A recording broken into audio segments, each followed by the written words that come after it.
దేవుని సేవ పేరిట బానిసత్వము లేక నకిలీ శిష్యత్వము అనేది ఎలా గుర్తించాలి? As per Bible there are few signs to recognise fall discipleship or spiritual slavery. కొన్ని గుర్తులు లేక కొన్ని సంకేతాలు, వార్నింగ్స్ టు అ బిలీవర్. మొదటిగా, కృపకు బదులుగా నిబంధనలు ఉంటాయి. Legalism over grace. కఠినమైన నిబంధనల మీద దృష్టి సారిస్తారు. రూల్స్ అండ్ రెగ్యులేషన్స్ పెడతారు. చాలా స్ట్రిక్ట్ గా రూల్స్ ఫాలో అవ్వాలని చెప్తారు. సేవకులు పెర్ఫార్మెన్స్ మీద దృష్టి ఎక్కువగా ఉంటుంది. కృపను పక్కన పెట్టేస్తారు. నిజమైన సేవ, మారు మనసు మీద, హృదయం మార్పిడి దృష్టి ఇవేమీ ఉండదు. దేవుని ప్రేమ చూపించటము, కనికరం చూపించటము ఇవేమి వీటి చోటు ఉండదు. అంతరంగ మార్పుని దృష్టి ఎలాంటి ఏమి ఉండవు. Just obedience to rules. We need to obey the rules, not obedient to word of God.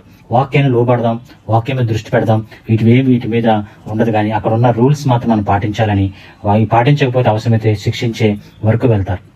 రెండోది కంట్రోల్, నియంత్రణ, డిపెండెన్సీ, ఆధారపడము,